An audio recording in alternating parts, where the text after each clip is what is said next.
Greetings, Charles McCall again with Mentoring Growing Leaders, and we're on session number 4 on 5 levels of leadership.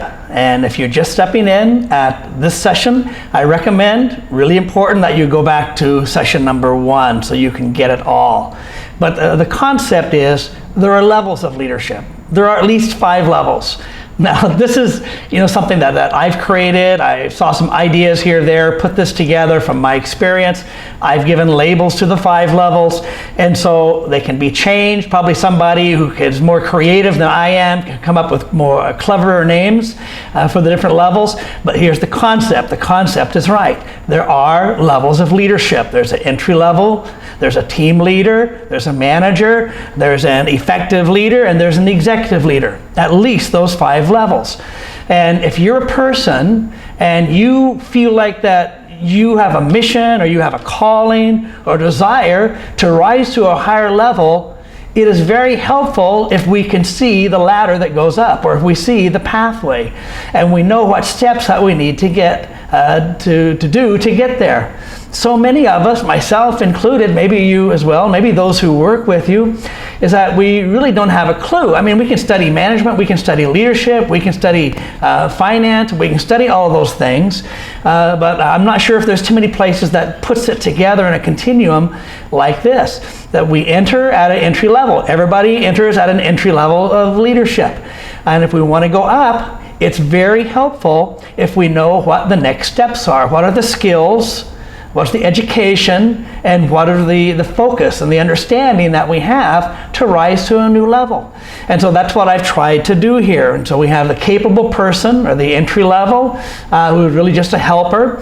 And then again, if you view the video, and I shared with you, again, this is not in detail. This is not a management course. This is a summary of the steps that lead up. Now we can talk more focused about management of each one of the 5 levels, but I'm just introducing the concept to you, so don't get frustrated if I don't give enough detail for you, or some things are somewhat vague. I'm giving you the idea. And so if you're at the lower level, you should be looking up, and you should be looking to those above you, watching them and asking questions. What must I know, and what kind of thinking must I have, and what kind of perspective must I have to do what you're doing at a higher level? And we do that all the way up. And those who are at a higher level, if you're a true leader, you should be looking down and trying to bring people up. I do it all the time. Let me tell you what you need to do to rise to the next level. You need these kind of skills. And here, I can recommend some books, I can recommend some classes, I can represent some online resources. And so that's the nature of a leader. A leader is an equipper. A leader is someone who brings resources to others and raises up more leaders. That's the difference, as we're going to see in this lesson and the next lesson, between a manager and a leader. There's a great big leap between a manager and a leader. And so the team leader is level 2, the group leader. And so for the team leader to rise up to the management level, he or she must develop management skills. They must know how to manage people, manage time, manage resources, manage budgets. They have to have organizational skills. They must know how to make a plan and oversee multiple teams at the same time. That's the characteristics of the manager level that I'm talking about. They must have people skills, because you're working with different kinds of people in different teams. And some of the teams may be on site with you, and some of them may be off site, even in other countries. They need to learn about budgets and goal setting, and especially communication skills, verbal communication skills, written communication skills, all aspects of communication, because communication is huge. I'll do a lesson on that important subject sometime as well. And the understanding that a team leader must have to rise to the next level, the focus that he or she must have is not just the team. Again, these are big leaps. Sometimes the team leader is just focused on the team, but to be a manager, you have to shift your thinking. The same for growing a church, by the way, for those pastors that are watching me. You have to stop focusing on something small, and you have to start focusing on the whole thing, on not just your team, but multiple teams and multiple groups within the entity and the entire department. Where's the entire department going? Annual goals. The focus is on annual goals.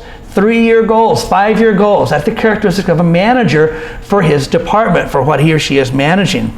They have to think of future management needs, staffing needs, and financial needs, and space needs within the office or wherever you're working. And then you have to have the perspective of how your department relates to the other departments in the entity, and how your department relates to the entity as a whole. So we're talking about shifting in thinking. But we've come to the 4th level, which is the effective leader. And so the effective leader, so we're making a shift. A manager oversees something that a leader has created. We're not locking this in 100%. There's room for flexibility in this. But generally speaking, a manager oversees what a leader creates. And generally speaking, a manager does not think far into the future. Manager thinks about maintaining, and a leader thinks about moving forward and taking new ground. And so this is a shift in thinking. This is a shift in thinking. Again, for those of you who are pastors, it's a shift in thinking between a small church pastor and a large church pastor. And it's a shift in thinking in your business, in your school, in your organization, in your government institution. It's a shift in thinking from being this level and going to another level. You're now becoming a leader, a manager and a leader, not the same thing. And you can email me at growingleader75 at gmail.com, and I've got all kinds of lessons on this kind of stuff that I can be happy to send you. And so this leader, the executive leader, is a high-level leader, and perhaps the owner of the business, or perhaps the director of the organization, maybe the senior leader of the church, or maybe a top executive in a government, or in some other entity, in a school, maybe the principal of the school, or the higher level leader in the school. But the point is, this leader that we're talking about now is generally the one at the top. The leader has the freedom, has the authority to make changes and to lead the movement forward. And so he or she knows where the organization is going, knows where the church is going, the leader sees far into the future. And so he or she knows where you're going, knows what the priorities are, and knows what the strategy is. Now those below him or her, those below this level, may not have that understanding. That's the difference. So he's a leader. He's not just a manager. And he raises up more leaders. Not content with where they're at now, you must continually raise up more and more leaders, otherwise the pipeline comes to an end. So you must be reproducing more who can do what you can do. So he's always looking. This is characteristics of a leader. A leader is always looking for potential leaders and gives them the opportunity and gives them the training. So a leader knows the way and shows the way. A manager does what the leader tells them to do, generally speaking. A leader inspires. Okay? A leader inspires others to follow. And a manager oversees the operations and the organization, but doesn't necessarily lead it forward. A leader looks to the future. A manager looks for details, for numbers, for reports, for people issues. And so, big difference between a leader and a manager. And so, what must a manager do to become an effective leader? If you're a manager, again, it's so important to get the right person in the right place. Remember, I talked to you in a previous lesson on my message, my advice to the print shop owner. There are 3 different kinds of people. There's the worker, there's the manager, there's the leader. It's important to know what kind of person you are. And so the manager simply must change a lot of things in what he or she does and how he or she thinks to become a leader, to become an effective leader. You just can't pop up to that level and think that it's going to run smooth. No, you have to develop skills and a new way of thinking. So for the manager to become an effective leader, it's a big shift, and he must develop new skills. He must learn how to get a vision and cast a vision.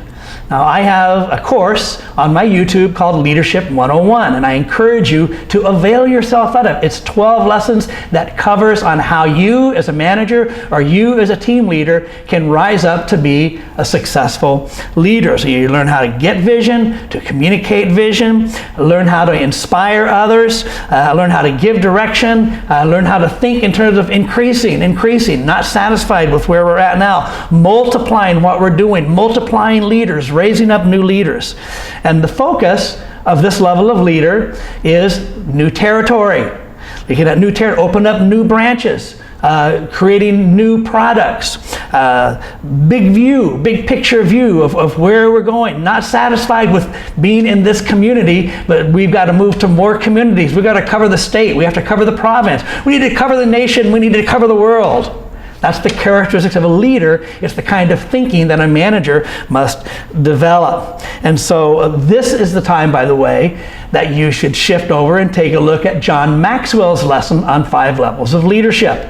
And again, I call that 5 reasons why people follow you. Very important. So I would recommend that you can finish up my final lesson, but then shift over to John Maxwell's 5 levels. I'm sure you can find it on YouTube. You can find his book, and he's going to teach you about how to become the kind of person that people want to follow. I do have a summary video on that as well. So anyway, 5 levels of leadership, and we're looking at level number 4, the effective leader. We're going to come back next week, which I believe is going to be our last lesson, and we're going to talk about the executive leader. What's the difference between an effective leader, senior leader, and an executive leader? So if you like this video, please be sure and click the like button and subscribe to the channel if you haven't done so already. Click the bell button so you're notified when I upload new videos.